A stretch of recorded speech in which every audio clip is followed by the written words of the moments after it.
আমার বাবা বুঝতে পেরেছে কি কারণে যাবে, কিন্তু আমার আগে কিভাবে ঢুকবে এইটা তো আমি জানতাম চাই, এটা একটু বলে দেন।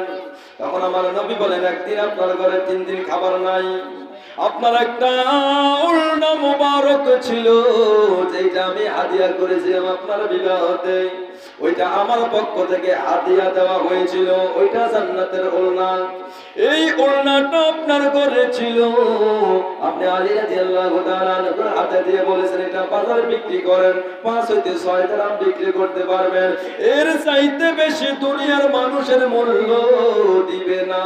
যদিও পৃথিবী বিক্রি করলো এই ওলনার সমান হবে না, কিন্তু দুনিয়ার মানুষগুলো 5 হইতে 6 দিরহামের বেশি দিবে না। এইটা বিক্রি করে খাবার আনুন, আমার সন্তানদের মুখে তুলে দেব। সুবহানাল্লাহ। তিনি এটা নিয়ে গেলেন বাজারে, সঙ্গে থেকে একজন মানুষ হঠাৎ করে এটা বিক্রি করবো আজি কয় টাকা, কয় 6 দিরহাম দেন।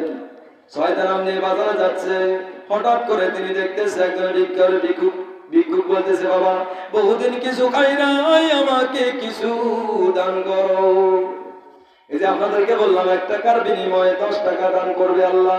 হযরত আলী রাদিয়াল্লাহু তাআলা আনহু এই আয়াতের প্র্যাকটিক্যাল আমল করেছেন। তিনি বললেন, এই তো আমার ব্যবসার মানুষ পাওয়া গেছি। আমার আল্লাহ বলেছেন, মান জাআ বিল হাসানাতি ফালাহু আশরু আমসালিহা, আমার রাস্তায় যারা 1 টাকা দান করবে কমপক্ষে আমি তাদের 10 গুণ দান করব, ফেরত দেব। এবার ওই ভিক্ষুককে 6 দিরহাম পুরাই দিয়ে দিল, কারণ তার আশা হইল 6 দিরহাম দান করেছি, 6.60 দিরহাম আমার হাতে আসবে। কিভাবে আসবে আমার মালিক জানে। আনা ইনদা জান্নি আবদি বি, হাদিসে কুদসির আলোচনা। আল্লাহ বলেন, আমার বান্দা আমার উপর যেমন বিশ্বাস স্থাপন করে আমি মহান রব্বুল আলামিন তাদেরকে ওই রকম সাহায্য করি। সুবহানাল্লাহ।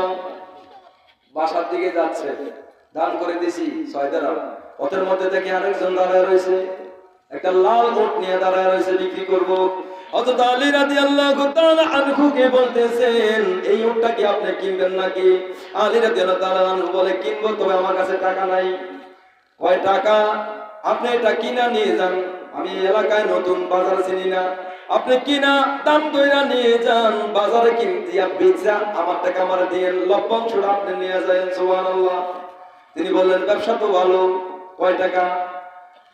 বলতেছে যে ঠিক আছে, কয় টাকা আপনার এটা দাম? বলে 160 দিরহাম। 100 দিরহাম। এই ঘোড়ার দাম কত? 100 দিরহাম। তখন তিনি চিন্তা করলেন, আর বেশি বেচতে বললেন, এটা আপনার। তখন তিনি এই উটটা নিয়ে রওনা হয়ে গেলেন বাজারের দিকে। বাজারে ঢোকার আগে দেখে আরেকজন ব্যক্তি দাঁড়ায় রয়েছে, তিনি বলতেছে, এই লাল উটটাকে বিক্রি করবেন? জি। কত বিক্রি করতে চান? কয় আপনিই বলুন। তিনি বলতেছে, আমি 160 দিরহাম দেব, এই উটটাকে বিক্রি করবেন? আলী রাদিয়াল্লাহু তাআলা আনহু বলেন, 100 দিরহাম দিয়ে আমি ক্রয় করেছি, 160 দিরহাম বিক্রি করলাম, 100 দিরহাম তারে পৌঁছায়া দেব, আমার হাতে থাকবে 60 দিরহাম। আমি যে 6 দিরহাম দান করেছিলাম, 6.60 দিরহাম আমার আল্লাহ আমাকে ফেরত দিয়েছে। সুবহানাল্লাহ। কয় নিয়ে যান, নিয়ে যান। 160 দিরহাম দিয়া মাল নিয়ে গেছে, ফিরে আসলো, ওনারা 100 দিরহাম দিয়ে দিল, 60 দিরহাম দিয়া ভালোভাবে বাজার সদাই করে বাসায় রওনা দিল। এমন সময়ে বাসায় গেল, আর ফাতেমা রাদিয়াল্লাহু আনহা বলেন, কি ব্যাপার, ওনার দাম তো এত টাকা না, এত সদাই কিভাবে আনলেন? বলল, এইভাবে হইল। তখন ফাতেমা রাদিয়াল্লাহু আনহা বলে, না, এরপর আমার বাবার কাছে যাইতে হবে এর হাকিকত জানার জন্য। এখন নবীর কাছে গেলেন, দূর থেকে আমার আপনার নবী আসে, তিনি বলতেছেন, আমার আলী কখনো ভুল পথে যাবে না, হারাম পথে যাবে না, ইনকাম করবে না। আমার আম্মা জান, এই যেই ঘটনাটা ঘটলো সেটা হলো, তোমার যে ওলনাটা ওটা বেহেশতের ওলনা ছিল, দুনিয়ার কোন মানুষের হাতে যাকে এটা আমার আল্লাহ চায় নাই। এই জন্য যেই ব্যক্তি তোমার ওলনাটা 6 দিরহাম দিয়ে কিনলো, তিনিও রহমতের ফেরেশতা ছিল। যেই ব্যক্তি ওই উটটা নিয়ে দাঁড়িয়ে রইল, তিনিও রহমতের ফেরেশতা ছিল, যেই ব্যক্তি উটটা কিনলো তিনিও আরেকজন রহমতের ফেরেশতা ছিল। এইভাবে ব্যবসা করে তোমার আলী ওই 60 দিরহাম দিয়া তোমাদের জন্য খাবার ক্রয় করে আনলো।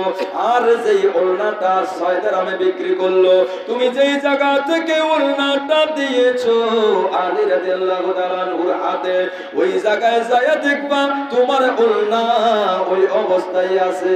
সুবহানাল্লাহ। তখন বললো এটার সাথে ওইটার সংযোগ কি? আল্লাহর বন্ধু বলেন এইটা দুনিয়ার কোন সাধারণ ওড়না নয়। আপনি যেই ওটের ফিটে করে জান্নাতের মধ্যে ঢুকবেন, ওই ওট কিন্তু একা একা চলতে পারে না, ওটের মুখে লাগাম লাগাতে হয়, আরেকজন সামনে থেকে দইরা দইরা টানে টানে পর দেখায় নিতে হয়। আমার মা জানিয়া রাখেন, আপনার এই ওড়নাটা হলো ওই ওটের লাগাম। আর যেই ওটটা আলী রাদিয়াল্লাহু তাআলা আনহু বিক্রি করলো, ওই লাল ওটের মধ্যে চড়িয়া আপনি জান্নাতে ঢুকবেন। আর যেই মানুষটা আপনার ওটের লাগাম ধরবে, ধরে আপনাকে টেনে টেনে জান্নাতে ঢুকাবে, এই মহিলাটা কাঠুরিয়ার মহিলা। সুবহানাল্লাহ। কাঠুরিয়ার মহিলা আপনার ওটের লাগাম ধরবে, ধরে আপনাকে জান্নাতের মধ্যে ঢুকাবে। আপনি ওটের পৃষ্ঠে বসে থাকবেন, আর কাঠুরিয়ার স্ত্রী টেনে টেনে ভিতরে ঢুকাইবে। সর্বপ্রথম কাঠুরিয়ার স্ত্রী ঢুকবে, এরপরে আপনি ঢুকবেন। সুবহানাল্লাহ। আমার আম্মু বোনেরা, আপনাদের জন্য এই কথাটা বলে দিলাম, কোন স্ত্রী যদি ইন্তেকাল করে, কোন স্বামী যদি চোখের পানি ছেড়ে ছেড়ে কান্দে, আয় আমার আল্লাহ, আমার স্ত্রী ভালো ছিল, আমার স্ত্রী সতী ছিল, আমার স্ত্রী পবিত্র ছিল, আমার স্ত্রী আমার অর্ধাঙ্গিনী ছিল, আমার দেহের অর্ধেক ছিল। উন্না লিবাসুল লাকুম ওয়া আনতুম লিবাসুল লাহুন্না। আপনার কোরআনের বিধান অনুযায়ী সে আমার অর্ধেক ছিল, আমি তার পোশাক ছিলাম, সে আমার পোশাক ছিল। আজকে দুনিয়া থেকে বিদায় হয়ে গেল, আমি বড় একা হয়ে গেলাম, আমি শূন্য হয়ে গেলাম, আমি সাথী হারা হয়ে গেলাম, আমি পোশাক বিক্রি হয়ে গেলাম। আমার স্ত্রী বড় ভালো ছিল, আমার স্ত্রী বড় সতী ছিল। আল্লাহ আমার স্ত্রীর কবরকে জান্নাতের বাগান বানিয়ে দেন। সুবহানাল্লাহ। এই দোয়া যদি কোন স্বামী করে, আল্লাহর বন্ধু বলেন ওই স্বামী দোয়া করার সাথে সাথে আমার আল্লাহ পাক রব্বুল আলামিন ওই স্ত্রীর কবরকে জান্নাতের বাগান বানিয়ে দেবে। সুবহানাল্লাহ। সে আল্লাহর জান্নাতি হয়ে যাবে। আর যদি কোন স্ত্রী মারা যায়, স্বামী যদি বলে আল্লাহ আমারে বড় জ্বালাইছে, বড় কষ্ট দিয়েছে, অনেক আঘাত দিয়েছে, আজকে শান্তিতে রইলাম, এই কথা বলার সঙ্গে সঙ্গে কবরে আযাব শুরু হবে। আবার মনে করবেন না শুধু স্ত্রী স্বামীকে আনুগত্য করতে হবে। কোন স্বামী যদি মরিয়া যায়, কোন স্ত্রী যদি বলে আল্লাহ আমার স্বামী ভালো ছিল, আমার স্বামী নেককার ছিল, আমার স্বামী আমাকে যত্ন করত, কোনদিন কষ্ট দেয় নাই, আল্লাহ আজকে স্বামী বিদায় হয়ে গেল, আমি একা হয়ে গেলাম, আমার স্বামী ভালো ছিল, আমার স্বামীকে ক্ষমা করে দেন, ওই ব্যক্তি আল্লাহর জান্নাতে যাবে। অর্থাৎ একজন আরেকজনের সাথে ওতপ্রোতভাবে জড়িত। আপনি স্বামী আপনার অধিকার, আপনি স্ত্রী আপনার অধিকার, একজনের অধিকার আরেকজনের উপর, আরেকজনের অধিকার আরেকজনের উপর এমন ভাবে জড়িত। এইটা যদি আল্লাহর জন্য নবীর জন্য মুহাব্বতটা টিকিয়ে রাখা যায়। আল মারউ মা মান আহাব্বা রাহুল বুখারী, বুখারী শরীফের হাদিসে আল্লাহর বন্ধু বলতেছেন ইয়াউমা ইয়াফিরুল মারউ মিন আখিহি ওয়া উম্মিহি ওয়া আবি ওয়া সাহিবাতিহি ওয়া বানি লিকুল্লি ইমরিইন মিনহুম ইয়াউমাইযিন শাআনুন ইউগনি।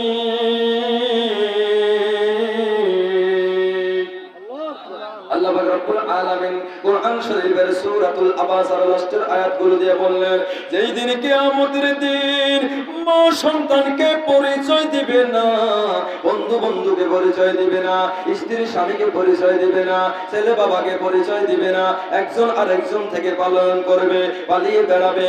আল্লাহর বন্ধু কয় আলমারউ মা'a মান আহাব্বা, ওই বিপদের দিন, ওই মুহাব্বতের দিন যেদিন একজন আরেকজন থেকে পালিয়ে যাবে, ওই দিন যেই মানুষগুলো যদি স্বামী তার স্ত্রীর সাথে মুহাব্বত করেছে আল্লাহ এবং নবীর সন্তুষ্টির জন্য, স্ত্রী স্বামীকে ভালোবেসেছে আল্লাহ এবং নবীর সন্তুষ্টির জন্য, মায়ের সাথে সন্তানের ভালোবাসা আল্লাহর সন্তুষ্টির জন্য, বাপের সাথে সন্তানের ভালোবাসা আল্লাহর সন্তুষ্টির জন্য, ভাইয়ের সাথে ভাইয়ের ভালোবাসা আল্লাহর সন্তুষ্টির জন্য, বন্ধুর সাথে বন্ধুর ভালোবাসা আল্লাহর সন্তুষ্টির জন্য, পীরের সাথে মুরিদের ভালোবাসা আল্লাহর সন্তুষ্টির জন্য।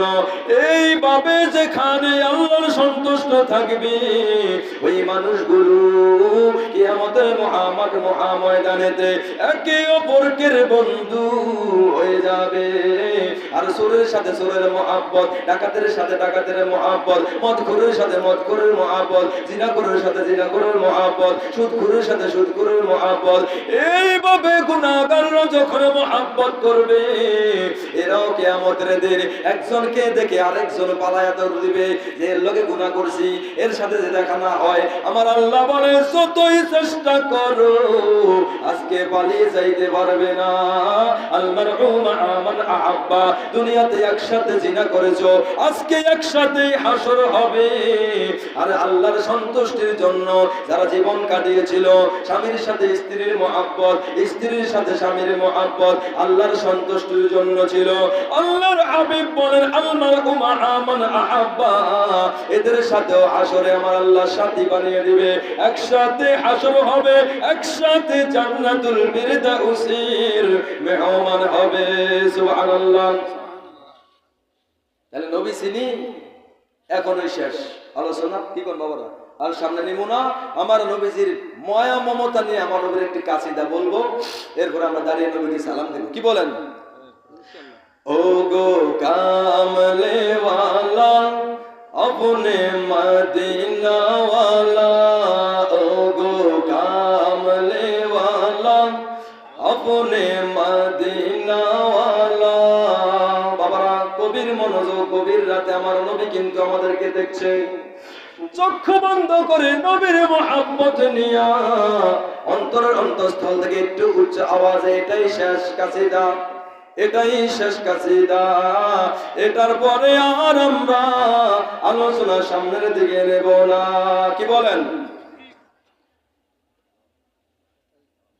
আপনারা কি আর একটু শুনতে চান? সেটা বলেন। শুনবেন? জি শুনতে চাই। শুনলে কথা বলুন, আমার সাথে বলতে হবে। ও আমার আম্মা বলেন, আপনারাও বলেন, নবীর প্রেমিক আশিকের আপনার মহব্বতে কি করেন? ओ गो कामले वाला अपने मदीना वाला, ओ गो कामले वाला अपने मदीना वाला।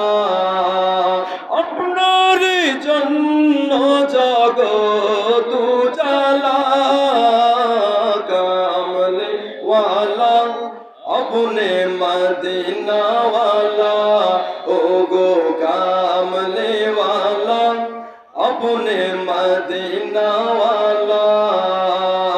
আপনার জন্য জগৎ উজালা, কামলে वाला अपने मदीना वाला।